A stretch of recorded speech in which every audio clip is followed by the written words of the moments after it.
Si j'avais suivi mon plan jusqu'à la fin, j'aurais pris 2,1 millions pour gagner 4000 euros par jour. En faisant quoi? En marchant. Les personnes qui me disent « Oh, j'ai perdu de l'argent parce que j'ai acheté ton truc », bah moi je leur dis « Est-ce que j'ai cliqué sur ta souris ?»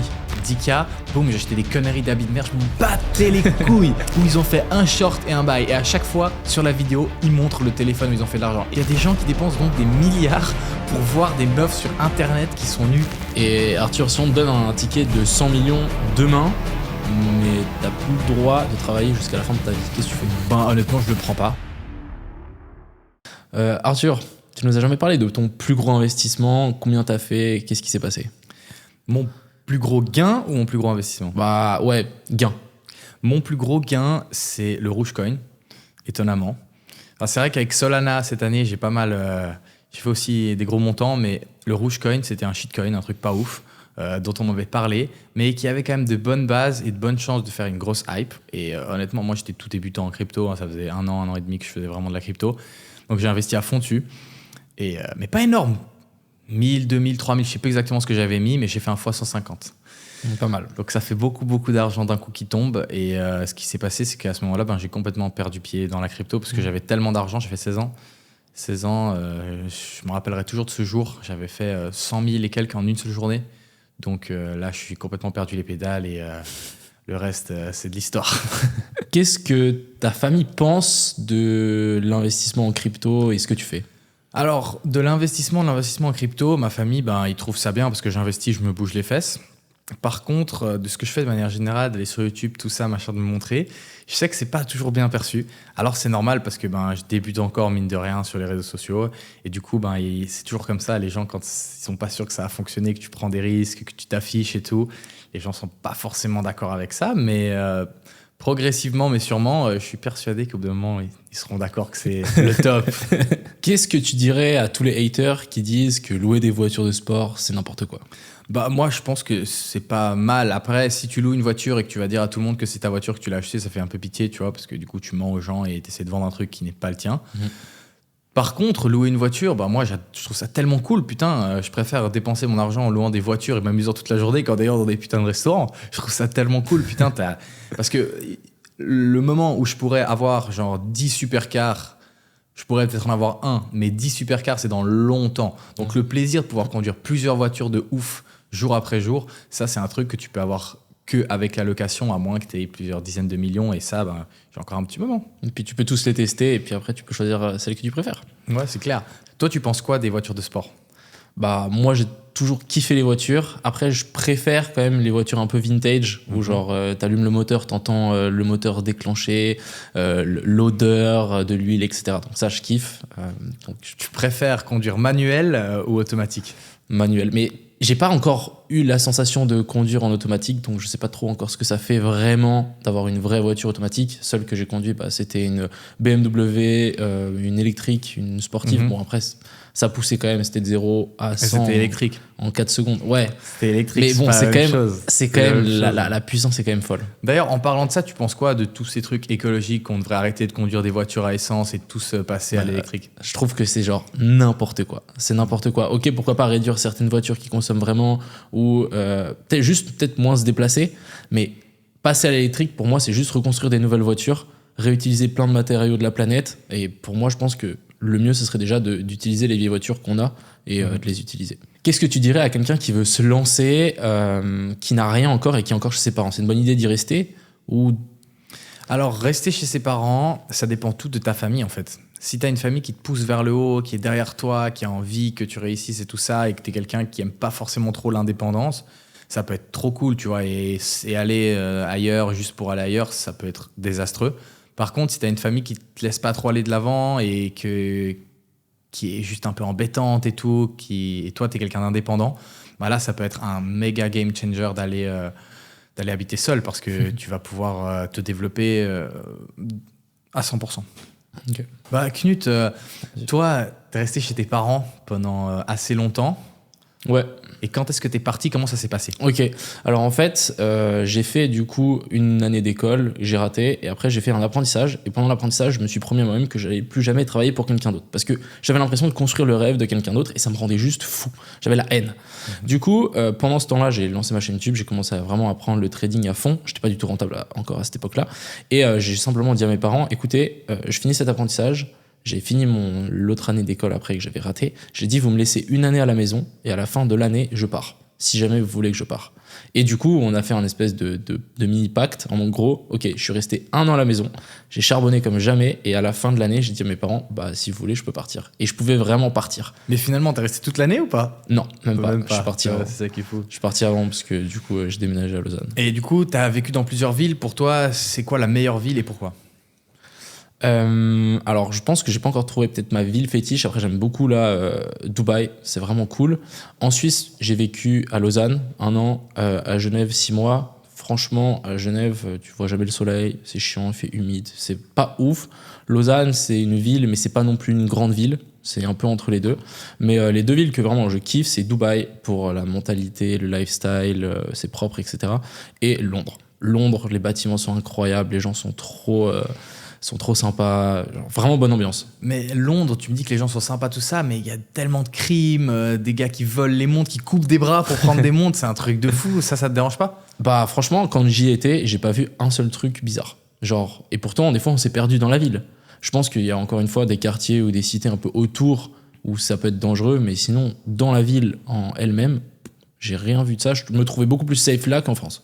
Arthur, pour toi, c'est quoi ta ville favorite où tu te verrais peut-être vivre maintenant? Ouais. Alors moi, j'ai pas vécu dans beaucoup de villes, mais j'ai vécu à Bali un certain temps. J'ai vécu ici à Dubaï. Enfin, j'ai pas vraiment vécu, c'est pas longtemps que je suis là. J'ai vécu sinon tout le reste de ma vie en Valais. Alors je fais des internats et tout, donc j'ai pas mal bougé. Mais sincèrement, c'est Dubaï.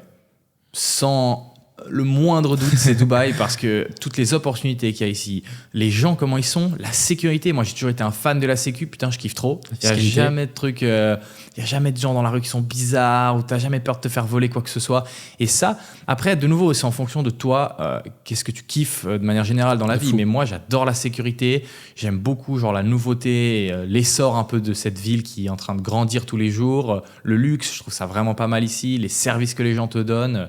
Puis après, juste on travaille dans la crypto et Dubaï, c'est une ville qui est extrêmement crypto-friendly et ça, c'est ouf pour nous. Ouais, quand on me dit que la Suisse est crypto-friendly, je vous réponds non. Ouais. Non. Ils ont fait un McDo où on peut acheter un bitcoin à Lugano puis ils pensent qu'ils sont crypto-friendly. Attends. Par contre, un truc qu'on doit dire, si tu fais que de l'investissement spot crypto, je crois que tu es taxé à 0,3%. Ouais. Et ça, c'est fou parce que c'est pas grand-chose. En France, c'est 30%, je crois. Ouais, tu as la flat tax à 30%. Donc peu importe si tu fais de l'investissement crypto ou du trading, il récupère 30%. Mais ça veut dire que tu prends des risques à ouvrir des trades, potentiellement gagner. Et déjà, le trading, c'est pas comme si c'était facile. Et ensuite, viennent pas te rembourser si tu perds. Hein. Je te jure. Et après, le truc, c'est que tu fais des gains et ils te prennent encore 30%. Mais c'est quoi ça? Et pour moi, si quelqu'un veut optimiser sa rentabilité en trading, commencez déjà par enlever ces 30%. Donc cassez-vous. Non, c'est clair et net. C'est abusé. Les gens veulent pas accepter de partir de la France. Alors moi, tu vois, je suis quelqu'un quand même assez patriotique, donc je comprends tout ce délire de rester en France et tout ça. Mais au jour d'aujourd'hui, honnêtement, la France, ça a été un pays phénoménal durant toute l'histoire. Ouais, mais ce qui se passe aujourd'hui, c'est plus la France. Après, si tu regardes, la France a besoin de chaos pour se reconstruire. À chaque fois dans l'histoire, c'est comme ça. Une fois que c'est complètement le bordel, mais vraiment le bout du bordel. Révolution. Ce qui va sûrement bientôt arriver. Méga révolution. Mais tu regardes, aujourd'hui en France, putain, attends, c'est pas encore la révolution, mais ce qui se passe dans les rues, le nombre de manifestations, à chaque fois, comme la population, à chaque fois, elle pète un peu plus un câble. Il y a un moment donné où ça va exploser en France. Et là, on aura peut-être de nouvelles bases pour reconstruire et avoir un pays magnifique. Parce que tout ce qu'il y a de magnifique en France, les terres, l'histoire, c'est exceptionnel comme pays. Mais les gens qui y habitent aujourd'hui, la mentalité en France, c'est plus possible, tu vois. Ouais, je suis entièrement d'accord. Raconte-moi ton pire moment en trading. Mon pire moment en trading, en fait, c'était simple. C'était après le bull run de 2021 où j'avais vraiment beaucoup d'argent. J'avais vraiment gagné beaucoup. J'avais l'impression d'avoir tout compris à la vie. J'étais genre vraiment le chef. Mais en une nuit, une bougie rouge, moi j'étais full exposé au marché, j'ai tout perdu.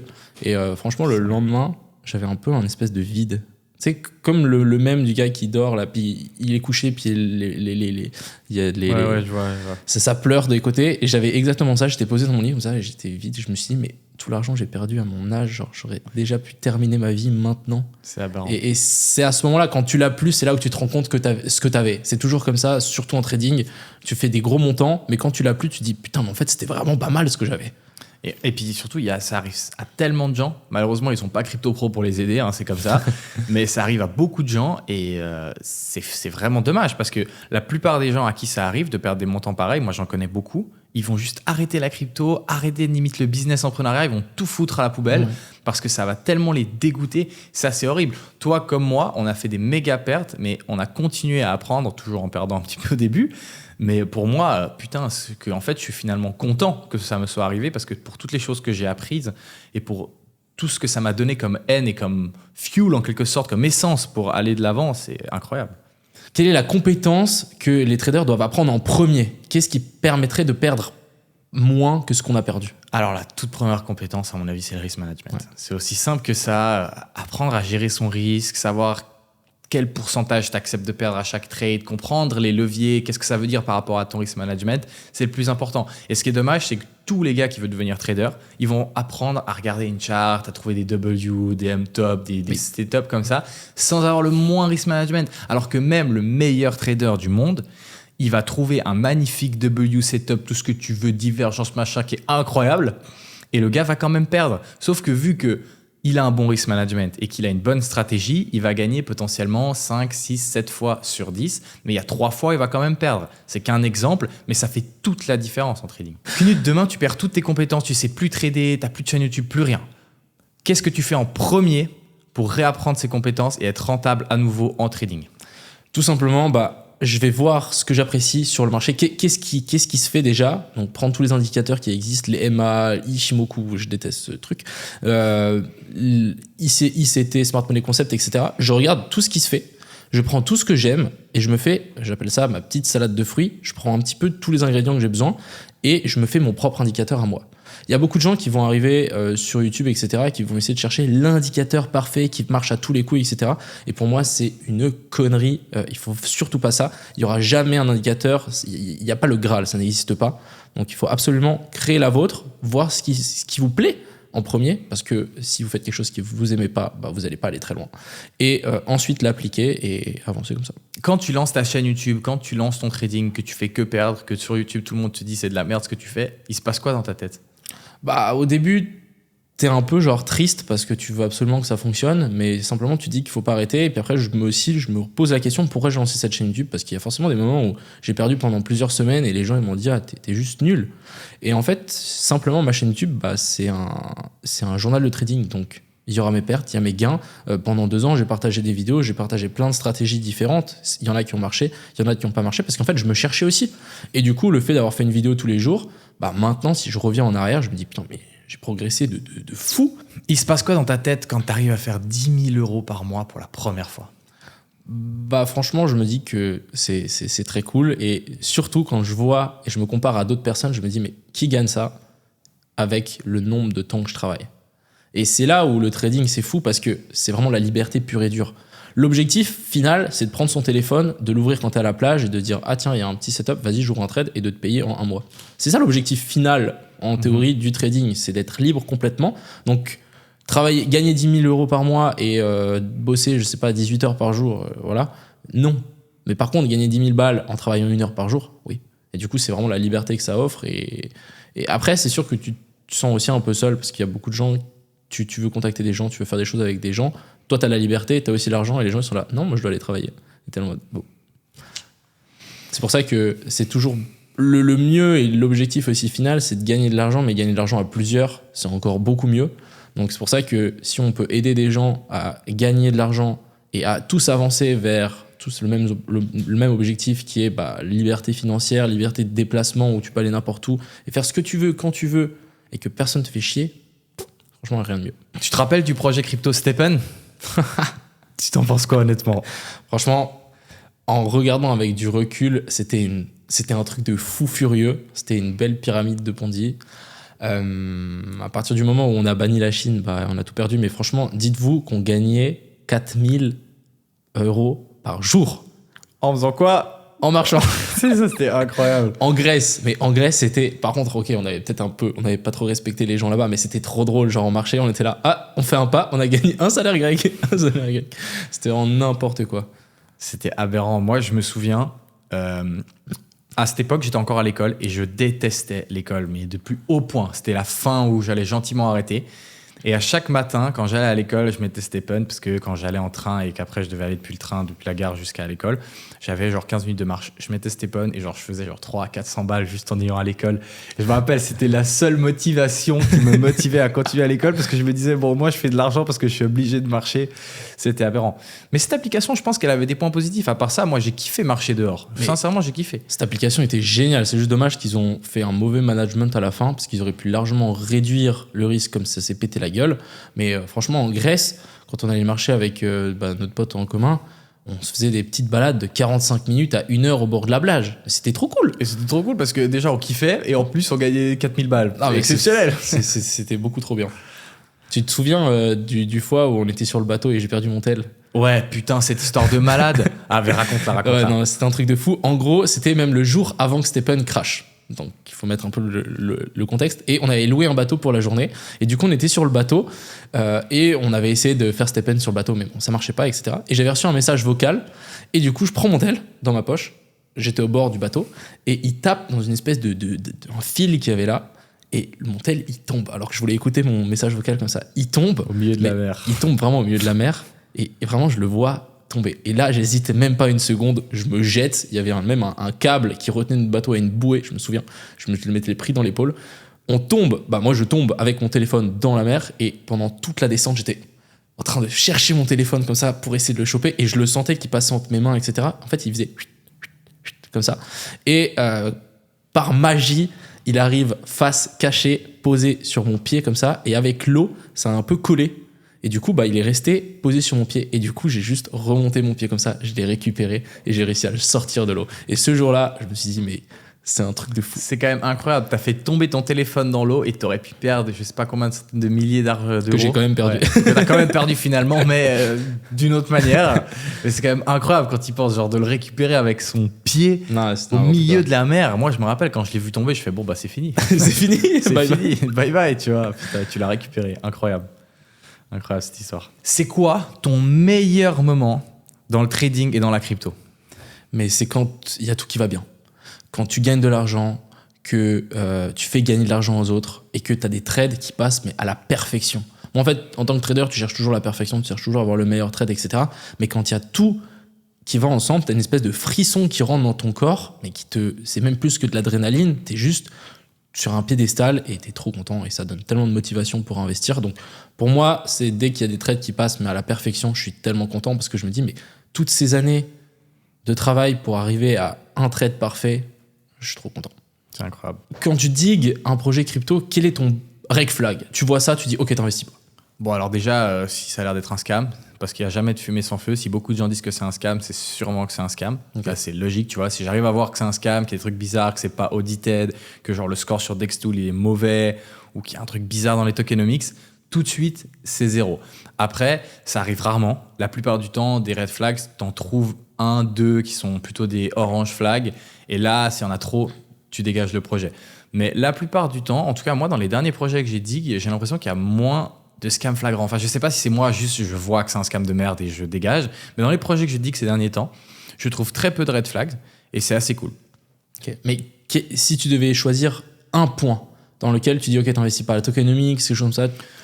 Alors, faites tous les points, il y a plein de points qui peuvent tuer un projet. Par exemple, une tokenomics de merde. Ça veut dire si c'est distribué, par exemple, je prends un exemple flagrant, à 60% pour la team, c'est dégueulasse, tu vois. S'il y a 80% de private sale, de VCs, de seed et de team, c'est dégueulasse aussi, tu vois. Il faut vraiment faire attention à ça parce que ça peut littéralement tuer un projet. Et la tokenomics, c'est pas uniquement une distribution de jetons, c'est aussi l'utilité que le jeton a dans l'écosystème, tu vois. Si c'est juste un token qui te permet d'avoir de la gouvernance, c'est mauvais signe, tu vois, s'il n'y a que ça. Parce que c'est sympa de pouvoir décider de quelques petites propositions de changements dans le protocole, dans le contrat, mais en vérité, si tu veux qu'un projet marche, et du coup, toi, faire de l'argent en investissant sur le token, il faut vraiment vérifier que la tokenomics est bonne, qu'il y a des utilités, qu'il y a de la gouvernance, qu'il y a des rétributions de fees, qu'il y a du stacking, qu'il y a une utilité pour un achat de X ou Y. C'est vraiment hyper important, et beaucoup de gens vont analyser que le projet, et après, pas regarder la tokenomics, investir sur le truc et faire un x4, parce que dans le bull run, tu peux avoir la pire tokenomics du monde, ça va quand même monter. Et alors qu'ils auraient pu faire un x40, x50 s'ils avaient trouvé un projet qui avait une bonne tokenomics. Quel est le rapport entre, du coup, un graphique et un projet ? Le rapport entre un graphique et un projet, pour moi, en étant analyste de fonda, c'est le timing. Parce que je peux trouver le meilleur projet du monde qui est extrêmement incroyable, qui a tous les points possibles, imaginables, vraiment le truc, la pépite. Mais si le truc a déjà fait genre à x3 depuis son all-time high, fait que monter, je vais quand même pas investir. Parce que ça reste très dangereux. Le graphique te montre qu'il y a déjà une méga expansion du prix parabolique. Donc on est sûrement plutôt dans une phase de grid et d'euphorie. Et même si le projet est incroyable, il est sûrement déjà surévalué. Donc je préfère utiliser le graphique pour voir si c'est le bon moment d'acheter ou pas. Et est-ce que tu vois du coup un lien entre la santé d'un projet et un graphique ? Ouais, clairement, bien sûr, il y a plein de similarités. Alors là, je pourrais pas te donner d'exemple exact, j'en ai pas dans la tête. Du coup, si t'as une tokenomics de merde, t'as ton coin qui fait que descendre, bah voilà. Ouais, après, de nouveau, il y a un problème, c'est que tu vas avoir une tokenomics de merde, tu peux avoir ça de merde, tu peux avoir ci de merde, mais si c'est le bull run, ou s'il y a genre un méga narratif sur la crypto, c'est possible que ça monte quand même. C'est pour ça que c'est important de toujours faire des recherches des fondas, ce que d'ailleurs je fais dans Crypto Pro et que je partage, pour comprendre si le projet a vraiment un potentiel. Parce qu'il peut avoir genre la moitié du projet qui est incroyable, mais s'il y a ce détail-là qui est mauvais, ça gâche tout et tu peux perdre tout ton argent juste à cause d'une faute d'attention ou d'un manque de recherche. Comment tu gères le risque de ton spot ? Alors, pour moi, la gestion du risque en spot, c'est quelque chose de très individuel. Tu as des gens qui vont avoir une tolérance au risque comme moi qui est énorme. Je veux dire, j'ai 19 ans. La crypto, c'est tout ce que je fais pratiquement. Je suis passionné et je crois vraiment dans son futur. En gros, j'ai 99% de ma net worth qui est investi actuellement, exposé au marché. Donc pour moi, j'ai une tolérance au risque qui est déjà énorme. Après, tu as des gens qui vont avoir une tolérance au risque qui est beaucoup plus petite. Par exemple, c'est un père de famille, il a des enfants à nourrir, il gagne pas forcément beaucoup. Il a des charges, voilà. un crédit. Il peut pas se permettre d'investir beaucoup et ce qu'il investit, c'est déjà une grande partie de ce qu'il peut se permettre de sortir de manière générale chaque mois. Et ça, à ce moment-là, il faut faire beaucoup plus attention. Et dans la gestion du risque, aussi dans les cryptos qu'il va acheter, il va devoir parier sur des cryptos qui sont déjà beaucoup plus établis, pas des micro market cap, même pas des mid. Tu vois, si tu es quelqu'un qui a une gestion du risque qui est beaucoup plus petite, c'est beaucoup mieux d'investir sur les cryptos du top 10, par exemple. Tu vois. Après, un autre aspect de la gestion du risque dans le spot, c'est aussi la gestion, donc les cryptos que tu vas acheter. Ça peut aussi grandement différencier en fonction des gens. Moi, personnellement, j'ai une stratégie qui est sur 3 aspects, c'est-à-dire que je vais garder quand même 20-25% de mon argent dans des projets qui sont très solides, top 50. Par contre, le reste, je ne me mets pas de règles. C'est-à-dire que si le projet a 2 millions de market cap et tout petit encore, je m'en fous complètement. Je vais mettre le même montant parce que si je trouve qu'il a tous les bons points que je recherche dans un projet, je vais le trouver autant bien qu'un projet qui a 50 millions de market cap. Même parfois, mieux. Mieux, bah ouais, parce qu'il l'a pas encore pété en soi. Exactement. Bon, toi qui as gagné beaucoup d'argent avec les shitcoins, c'est quoi ton avis dessus ? Bah écoute, étonnamment, j'ai gagné beaucoup d'argent, mais j'en ai perdu aussi énormément sur les shitcoins.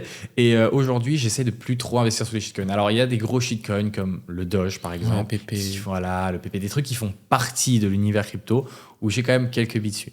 Mais de manière générale, étant donné que moi, mon boulot, c'est d'analyser les projets, de trouver les meilleurs et la fonda, mon but, c'est de trouver les projets qui ont une vraie utilité, qui vont vraiment apporter quelque chose à l'écosystème. Donc, aller sur des shitcoins, c'est un peu le contraire de ce que je devrais faire.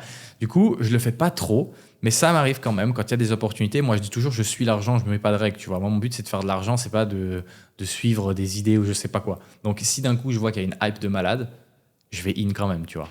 Ok, et par exemple, si Elon Musk accepte les paiements en Doge sur X, est-ce que ça passe d'un shitcoin à un projet viable ou ça reste quand même un shitcoin ? Ça reste quand même un shitcoin parce que les bases du projet, ça sert à rien. Il y a une inflation qui est infinie sur ce token. Donc, tu as plein de red flags qui font qu'à mon avis, ce sera jamais un truc de ouf. Ce sera jamais un vrai projet vraiment bien qui peut faire des multiplicateurs de malade. Mais ce qui est assez incroyable avec le Doge, c'est qu'avec la hype, il fait des choses incroyables. Donc, de nouveau, la hype, ça peut être un critère fonda.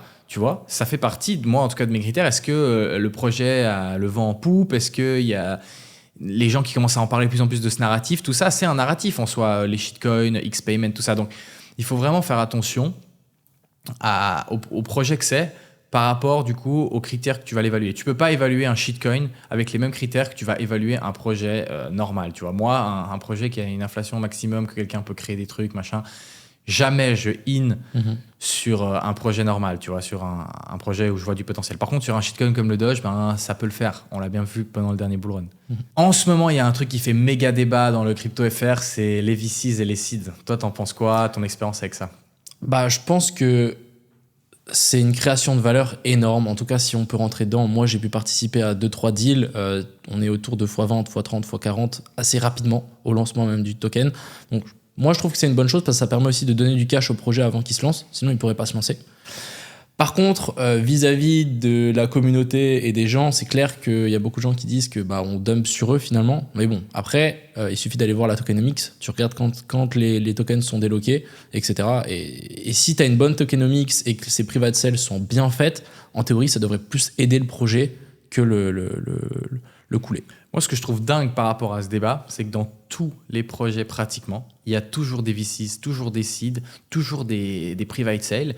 Mais pourtant, les gens ont choisi de péter un cap sur les influenceurs qui en parlent. Alors que si c'est pas les influenceurs, c'est des autres. Et ils auront encore moins de remords à dump. Parce que vous avez votre commu, c'est ça qui vous permet de vivre, vous la kiffez, souvent vous vous attachez quand même à ces gens-là. Bah ouais. Tandis que les VCs, mais ils en ont rien à battre. Ils vont recevoir leur token, boum, ils dump. Et ils s'en foutent s'ils peuvent ils vont justement chercher à ce que les gens vont acheter pour avoir de la liquidité et vous vendre dessus. Donc moi, je pense qu'en fin de compte, c'est peut-être même mieux que maintenant, il y ait pas mal d'influenceurs qui aient accès à des private sales et des VCs. Puis surtout, il le partage, on l'a bien vu avec Alan, il a été transparent, mais de A à Z, alors qu'il aurait pu clairement rien dire et juste dire ah ouais, ce token il est bien, vous pouvez acheter et lui vendre. Bon, c'est ce qui s'est passé avec Cryptomatrix, qui a vraiment dit qu'il gagnait 1000, 2000 balles et que finalement on était plus à des centaines de milliers et qu'il vendait sur sa commu alors que le jour avant il avait dit dans la vidéo qu'il fallait acheter.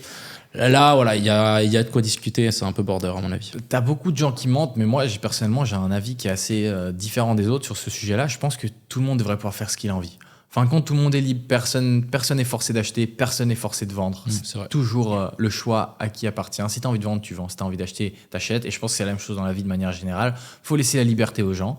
Puis voilà, s'il a envie de dire ce qui gagne moins que ce qu'il gagne, c'est son problème, tu vois, moi, je trouve. Après, c'est lui qui a une éthique ou pas. Moi, je pense pas qu'il faut mettre des règles, obliger les gens à faire des choses. C'est exactement ce que je dis à toutes les personnes qui me disent « Oh, j'ai perdu de l'argent parce que j'ai acheté ton truc. » Bah moi, je leur dis « Est-ce que j'ai cliqué sur ta souris ?» Moi, j'ai dit aussi que j'ai acheté ton truc. Donc, mon truc. Du coup, j'ai aussi perdu de l'argent. Mais toi aussi. Et tu dis que c'est moi, de ma faute. Bah, moi, j'ai juste partagé ce que j'ai fait. Et puis, si j'avais gagné, t'aurais dit quoi? Rien. Non, c'est clair. Les gens, je pense, sont très ingrats quand même sur le CTFR. Sur plein de choses, parce que mine de rien, c'est quand même beaucoup de valeurs qu'ils reçoivent des influenceurs et tout ça. Et de l'autre côté, ils donnent pas grand-chose. Typiquement, l'histoire des fees de l'affiliation, la plupart des influx FR, ils vivent quand même pas mal là-dessus. Quand tu penses, attends, de toute façon, tu allais payer ses frais. Exactement. Et là, tu peux faire vivre quelqu'un qui va te donner du contenu pour améliorer en quelque sorte ton investissement de base. C'est exceptionnel, c'est un deal de fou. Ouais. Ils devraient être contents, les gens. Knut, tu penses quoi du revenge trade? C'est le truc qu'il faut absolument abandonner le plus vite possible. Donc pour vite expliquer ce que c'est à partir du moment où on lance un trade, on le perd et que le trade d'après, on met le double ou on fait all-in pour essayer de rattraper les pertes. Franchement, il faut essayer de suivre son risk management au maximum. Je l'avoue, je l'ai fait plein de fois. Je me demandais honnêtement, toi tu le fais ou tu le fais plus? Non, moi je le fais plus maintenant, mais il y a des fois où j'ai pété mon crâne et puis à la fin, je perds tout. Ouais. Et du coup, tu t'en veux trop, t'es trop mal, même mentalement, et tu t'aimes pas. T'as la haine d'avoir fait ce genre de choses, alors que la plupart du temps, il suffit juste de suivre son risk management. Et le trading, je rappelle encore une fois que c'est 70% de risk management, 20% d'analyse technique, connaissances, etc. et 10% de discipline. Peut-être un peu plus la discipline, mais ça vient aussi dans le risk management. Mais vraiment, le risk management, c'est la partie la plus grosse et celle qu'il faut le plus travailler si on veut vraiment être trader. Donc voilà. Il y a pas mal de gens qui disent que si tu es dans la crypto, si tu fais un peu du trading crypto, tu es un nerd ou tu es un geek. Tu penses quoi de ça, honnêtement? J'en pense qu'il y en a. Après, la preuve, je suis pas un nerd, donc je contre ça. Mais en tout cas, quand je vais dans des events crypto, je vois qu'il y a pas mal de gens un peu chelous quand même. Ils se baladent avec leur sac, avec leur t-shirt Pikachu. Je suis un peu en mode... ok, qu'est-ce que tu fais là? Et puis genre aussi un peu des gens un peu introvertis qui veulent pas forcément parler aux gens, ils te regardent un peu bizarre, etc. Et du coup c'est toi qui te forces à aller les parler et ils sont grave contents quand tu vas leur parler. Mais c'est vrai qu'il y a quand même une belle partie de gens qui sont un peu cachés, et je pense qu'il y a aussi énormément de gens de ce monde-là en fait qui sortent même pas de chez eux. Donc finalement on les voit même pas. Mais je pense que c'est pas un mythe, il y en a pas mal. Ouais. Knut, quand tu parles souvent. T'es un bâtard. On peut le faire, vas-y, on essaie. C'était quoi?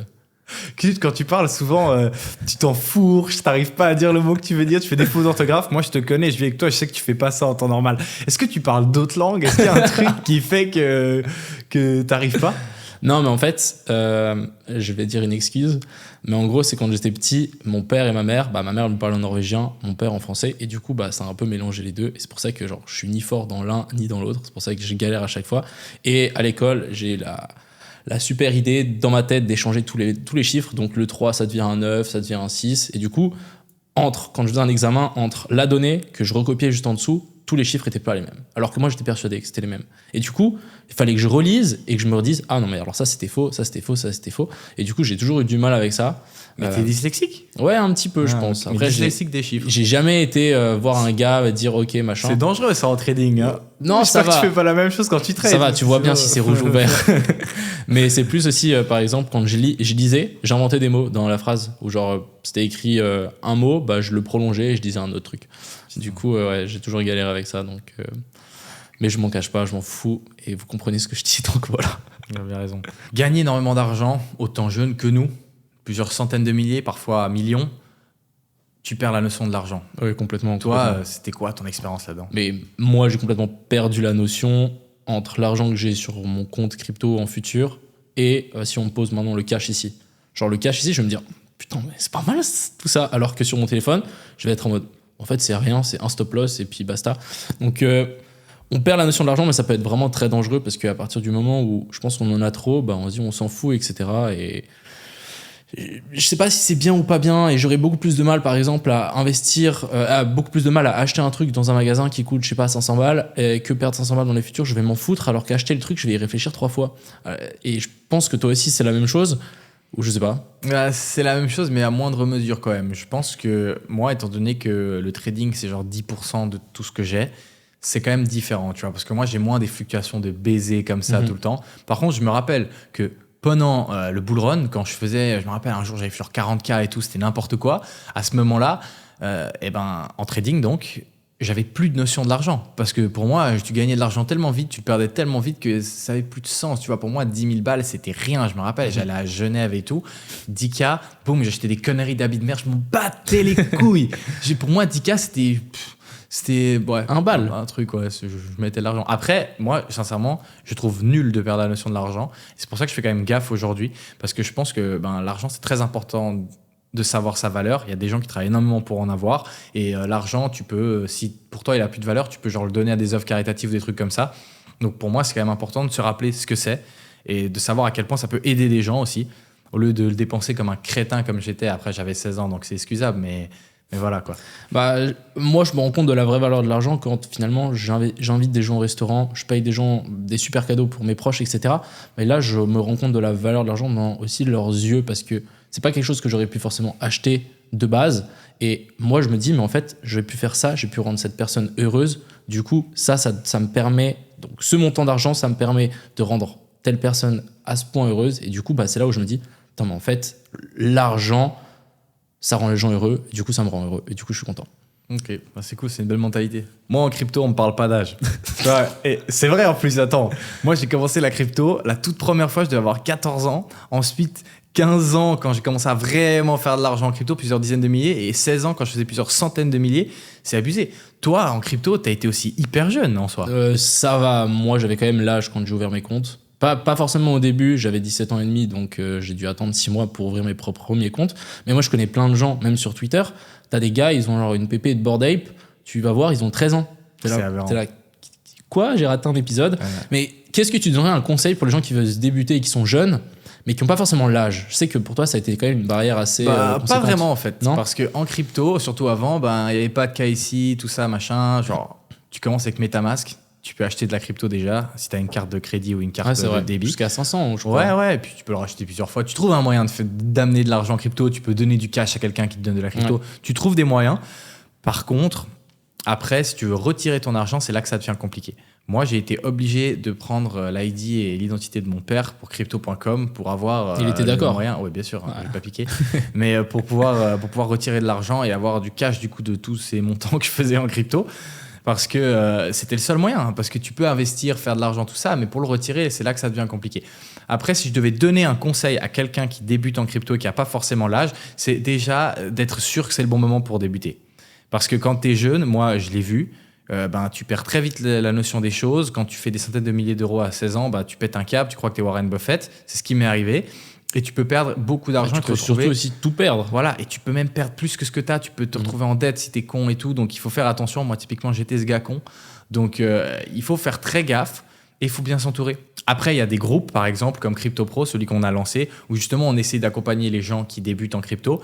Après, de nouveau, moi, je vais accompagner n'importe qui. Mais si tu n'as pas encore l'âge d'investir, il y a sûrement peut-être une raison. Et c'est peut-être pas mal de prendre le temps d'apprendre vraiment le marché, quitte à faire du paper trade ou du paper investment, donc d'investir du faux argent. Ou de dig. Voilà, ou de dig et tout. Mais bref, d'apprendre l'écosystème avant de vouloir investir. Normalement, si tu as 14 ans, c'est rare que tu aies 14 ans que tu sois déjà en crypto. Donc, tu as le temps encore, peut-être 1 année, 2 années, tranquille.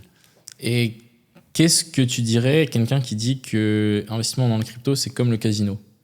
C'est n'importe quoi. C'est n'importe quoi. Mais est-ce que c'est plus dangereux? Non, clairement pas. C'est clairement pas plus dangereux. Le casino, je veux dire, tu es là pour perdre. Sinon, il n'y aurait pas le jeu au casino. Il y a toujours beaucoup plus de chances que le casino gagne que toi. Si au long terme, au casino, tu perds. Sinon, les casinos, ils auraient tous fermé. Tandis qu'en crypto, si tu fais les choses correctement, si tu es dans des groupes comme Crypto Pro, celui qu'on a lancé, si tu apprends les bonnes manières d'investir, les bonnes manières de faire de la fonda, les bonnes manières de trader, les bonnes manières de faire des airdrops, etc., qui étaient mentorés potentiellement par des gens, là, tu peux clairement créer des fortunes. Et il y a tellement d'exemples. Il y a toi, il y a moi, il y en a des tonnes de gens qui réussissent en crypto. Tandis que des gens qui réussissent au casino... Réussir au casino, comment t'as eu ta fortune? J'ai réussi au casino. Écoute, je vais te dire, c'est simple. Les gens qui réussissent au casino, ils sont juste sponsorisés par Stake et ils gagnent tellement d'argent. Et tout l'argent qu'ils font dans leur live, qu'ils investissent, c'est juste du faux argent que c'est Stake leur surtout donne. Même de l'affiliation. C'est surtout de l'affiliation, mais je trouve même malsain parce qu'ils gagnent sur tes pertes. Mais au-delà ils ont de ça, intérêt à ce que tu perdes. Mais même s'ils n'avaient pas intérêt à ce que tu perdes, la moyenne, c'est que tu perds au casino. Tout le monde va perdre sur un assez long terme. Donc, si tu fais du casino et que c'est vraiment ta passion, dépêche-toi de faire des lives parce que c'est le seul moyen de gagner. Faut pas croire, il n'y a pas un truc magique qui va faire que parce que tu fais du casino, toi, tu es spécial et que tu vas gagner. Non, il y en a peut-être 1 sur 1 milliard. Je ne sais même pas s'il y a 8 personnes sur cette planète qui sont rentables au casino. Donc, il faut faire attention. Au casino, soit tu triches et tu gagnes, soit tu perds, c'est tout. Et autre question, maintenant, on a parlé d'investissement en crypto, mais du coup, les futurs et le casino, pire ou pas pire? Alors, ça peut être pire les futurs si tu es débutant et si tu connais pas. Mais attends, les futurs, il y a des gens qui font des millions et des millions. Non, mais c'est sûr. Mais il y a forcément quelqu'un qui doit donner cet argent en contrepartie. Voilà. Alors, c'est clair et net, mais pour moi, ce sera toujours mieux les futurs parce que dans les futurs, tu as une chance de réussir. Au casino, tu n'as pas de chance de réussir. C'est un mensonge, tu vois. Tu ne vas pas gagner d'argent au casino si tu fais ça sur un long terme. Ça peut juste être de l'amusement, un truc drôle. Tandis que si tu fais du futur, tu vas peut-être perdre au début. C'est pour ça qu'il faut commencer avec peu.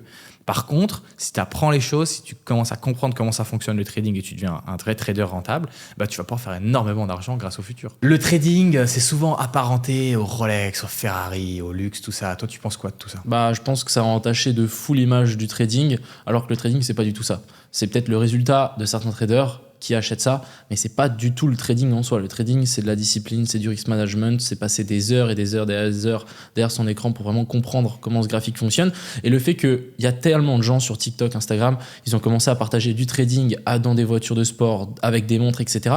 Ils ont associé ces deux mondes alors que ça n'a rien à voir. Et en fait, ça a entaché tous les gens qui font du contenu éducatif, dont moi.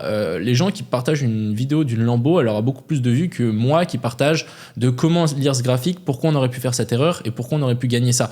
Et je trouve ça juste dommage et je pense que je dois pas être le seul à en avoir marre de tout ce genre de contenu, quoi. Moi, ce que je trouve très dommage par rapport à tout cet étalement de richesse que les gens font sur les réseaux sociaux et ensuite qui vendent un cours de trading ou une merde comme ça sur un forex, je sais pas quoi, ce que je trouve très dommage, c'est que la plupart de ces gens, même je pense que 99%, c'est des menteurs.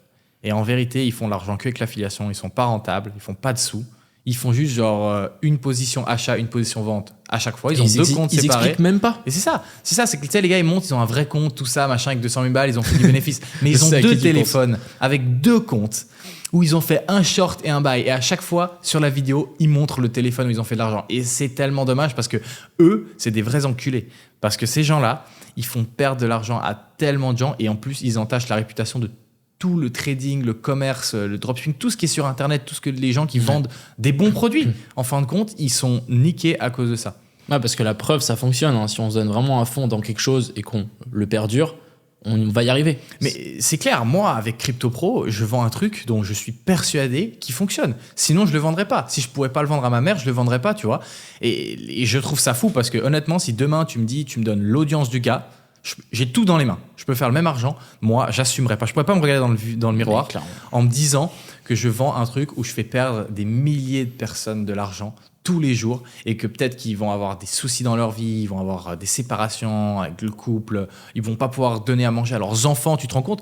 Ces gens-là, ils font tellement de mal pour juste de l'argent. Je trouve ça dommage. Alors que tu vois, l'argent, pour moi, il doit servir à te faire plaisir et à faire plaisir aux autres, pas à autre chose. Exactement. Et puis en plus, c'est assez vicieux parce que tu vas faire perdre de l'argent à cette personne, mais cette personne, elle va être là. Non, mais si lui, il arrive, c'est qu'il s'est trompé une fois. Du coup, qu'est-ce qu'ils font ? Ils rajoutent de l'argent. Ils rajoutent de l'argent. Ils rajoutent de l'argent. Et en fait, à la fin, ça devient vraiment une addiction. Et il y a vraiment des gens qui sont ruinés. Moi, sur mon téléphone, sur Twitter, je reçois des messages de pères de famille qui ont tout perdu et qui me demandent de l'aide, mais qui ont perdu tout leur argent. Du coup, leur femme les a quittés, pris les enfants, vendu la maison, et ils se retrouvent avec rien. Et quand je vois des messages comme ça, je me dis, ça fait trop mal au cœur. C'est horrible parce que le trading, pour moi, c'est où la plupart des jeunes qui veulent commencer dans le business se tournent. Et c'est pas ouf parce que c'est un truc qui te fait croire que tu vas gagner de l'argent très vite, alors que c'est le contraire avec le trading. Ça peut être très rentable, ça peut te faire gagner énormément d'argent, vivre une vie qui est assez incroyable parce que tu peux être libre, être partout et faire ton trading. Mais de l'autre côté, c'est un truc qui va te prendre des années avant d'être rentable. Faut dire la vérité, tu vois. Moi, je suis pas là pour dire les gens que s'ils achètent un groupe de trading, ils vont pas être rentables le lendemain. C'est pas possible. Ça prend du temps. Et ça, il faut que les gens s'en rendent compte parce que c'est comme tous les autres business. En fin de compte, tu prends une formation de dropshipping, tu vas sûrement devenir riche si tu fais ça pendant des années, tu vois.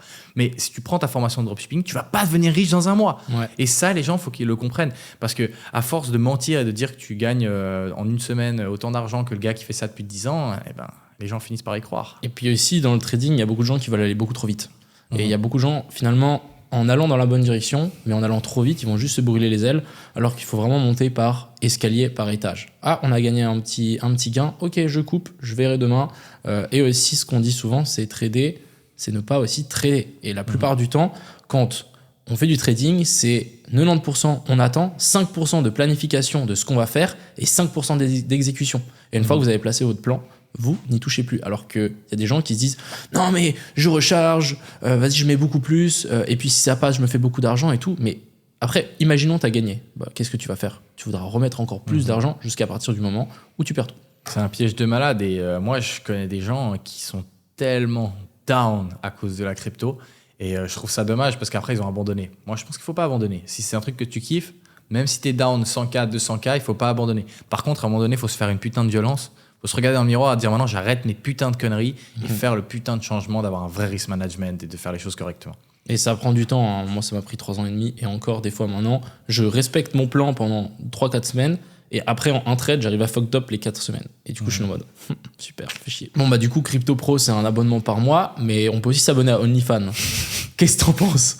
Honnêtement, moi je pense que CryptoPro c'est bien plus rentable sur le long terme, hein, on va pas se mentir, hein. CryptoPro c'est le même prix que certaines meufs sur OnlyFans, sauf que tu vas faire réellement de l'argent et ensuite tu vas pouvoir avoir ces filles-là sans payer. Vrai. Et en vrai. Donc non, joke aside, c'est abusé pour moi à quel point OnlyFans c'est dégueulasse et à quel point ça nique une génération, même le porn, tout ça. Moi je suis quand même catholique, donc je trouve ça horrible de base, mais quand je pense qu'il y a des opportunités comme CryptoPro qui peuvent, pour le même prix, te permettre de changer ta vie et d'aider les gens, tu vois. Faire de l'argent, ça peut, pour tout le monde, c'est différent.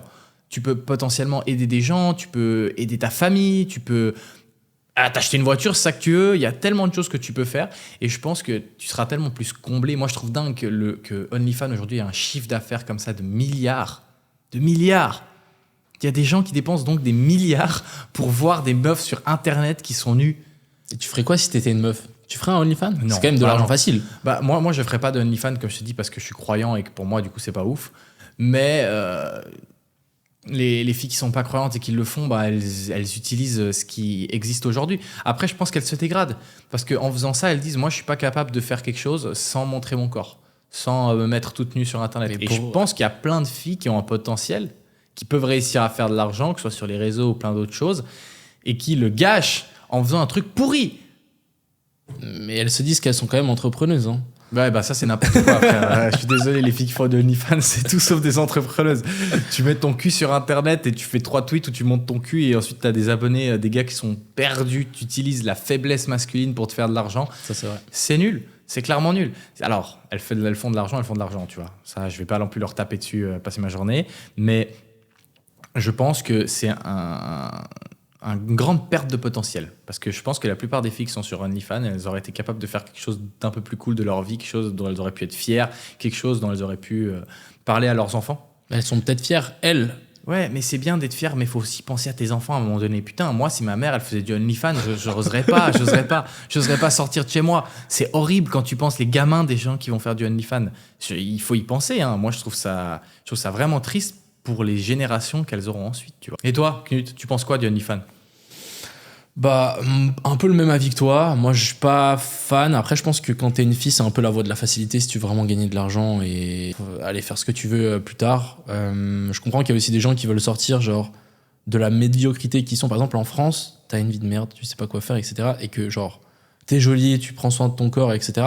Bah, tu te dis, franchement, moi, je me poserais la question en mode, mais pourquoi pas? Et après, je me casse sur une plage toute ma life. Donc, à voir. Et après, ça peut être aussi un lancement pour certaines filles. Genre, je suis désolé, mais en France, moi, je n'y vois pas trop d'avenir. Pourquoi pas bouger ailleurs? Et ensuite, après, pourquoi pas créer un autre truc plus tard? Ça te permet aussi d'avoir tes premiers sous et de se dire, bah, vas-y, tu peux avancer. Après, je dis pas forcément que j'accepte ça, mais je comprends qu'il y a des gens qui le font. Si demain, tu pouvais gagner au loto 5 millions, est-ce que tu accepterais? Est-ce que je suis déjà riche ou pas? Non. Genre, aujourd'hui, je t'amène un ticket, tu gagnes 5 millions au loto. Qu'est-ce que tu fais? franchement, je le prends. Je l'utilise, mais je pense l'utiliser intelligemment. Je vais pas forcément m'acheter directement le cramer. Je vais utiliser cet argent pour en faire plus, pour que après l'argent que j'ai gagné avec ça, je me dise, ok, je l'ai vraiment gagné en faisant une activité. Je sais pas, je l'investis dans des projets, dans de l'immobilier, etc. Où je travaille pour finalement cet argent, pour que ensuite cet argent travaille plus tard pour moi. Ça sera un peu un raccourci, parce que j'ai pas les 5 millions, j'ai moins, mais du coup ça me permettrait d'aller plus vite, plus loin, plus vite, ouais. Et puis après directement pouvoir avancer plus vite aussi. Ouais, beaucoup de fois plus vite. Ouais. Bah, c'est sûr, 5 millions ça fait aller plus vite. Ouais, et toi? Moi, si demain tu me donnes un ticket 5 millions gagnant en loto, je pense que je le prends pas. Okay. Ça va étonner tellement de gens, mais moi, je dis toujours, pour moi, ta réussite, elle est intimement reliée à ton niveau de dalle. Et si tu me donnes 5 millions demain, j'aurai tellement moins la dalle. Et je pense que j'aurai sûrement de l'argent, j'arriverai à bien l'investir et faire de l'argent, mais je serai tellement moins fier de moi. Mais t'auras peut-être plus la dalle. Avec 5 millions, t'en veux peut-être 50. Mais non, parce que tu perds déjà la vraie dalle, elle se crée quand t'as pas assez d'argent pour aller au restaurant, pour ça, tu vois. Et moi, je le vois avec l'argent que je fais aujourd'hui. J'ai déjà moins la dalle de plus en plus. Et du coup, pour moi, j'essaie de la garder. Et je sais que toi aussi, tu vois que t'as moins la dalle.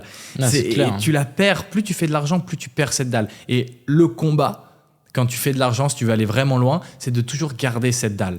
Surtout si tu fais ton argent petit à petit, parce que si tu lances une application de malade et qu'en 3 ans, pour que d'ici là que le projet marche, tu fais 1 milliard, c'est différent, tu vois, parce que t'as pas le temps de pas avoir la dalle. Après, je pense que tu changes tes objectifs, parce que moi, je gagne pas mal d'argent, mais après, je me dis, mais je veux faire gagner de l'argent aux gens autour de moi.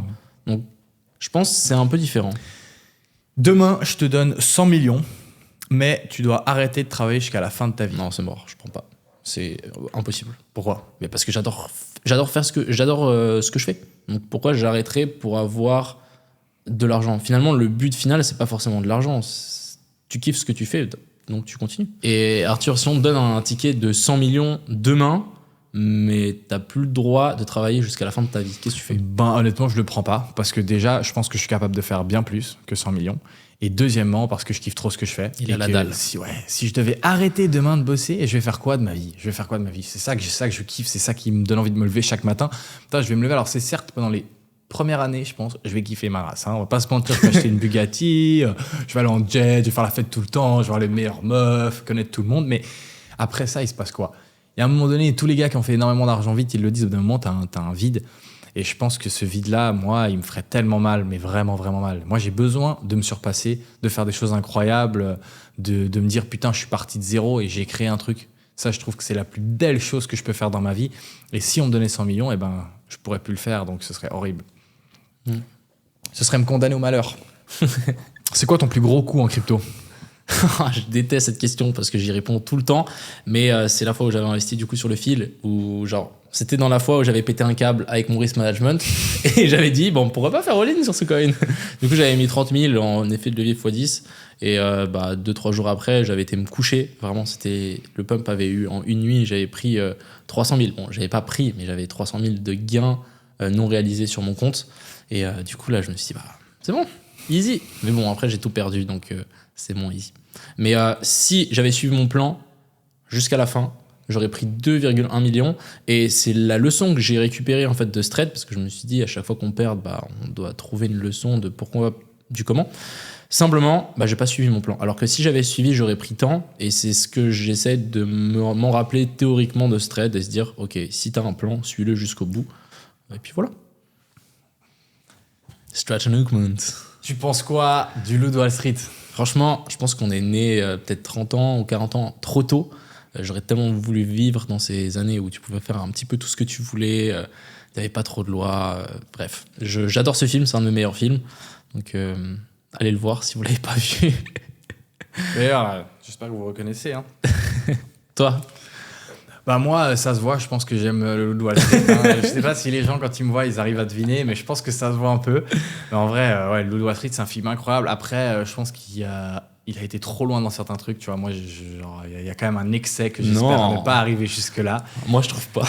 Mais bon, après, c'est quand même extraordinaire. Genre, ce film, il est fou pour tous les entrepreneurs qui kiffent. Il y a une histoire de malade, de partir de zéro, construire tout, faire un peu le con, tu fais n'importe quoi, t'es sur IO, tu perds ton jet. C'est incroyable l'histoire. Après, je pense pas que l'utiliser comme rôle modèle exact dans ta vie, ce soit la meilleure trajectoire. Parce que tu vois, il a fini en tôle, quoi. Ouais, bon, après, il a snake tous ses amis et tout. Moi, je trouve pas ça ouf, tu vois. Pour moi, c'est trop important de respecter ses amis. Non, il a respecté ses amis, hein. Il a trahi tous ses amis, Knut. Pas du tout. Mais si, c'est un méga snake, frère. Pas du tout, je suis pas d'accord. Évidemment, pas il a balancé tous et ses amis, frère. Il a balancé tellement de gens pour pouvoir sortir de tôle, machin. Mais comme ça a réduit la peine de tout le monde, mais tout le monde a pris un petit peu. Non, vraiment. De toute façon, tu ressembles un peu à American Psycho avec cette coupe-là. American Psycho, c'est qui? Tu connais ce film? Non. Tu connais pas? Non. Faut que tu le regardes. Okay, genre, il sort une carte. J'ai pas le temps de regarder Netflix, mec, j'ai que du travail. C'est pas Netflix, j'ai pas le temps. C'est vraiment un bon film.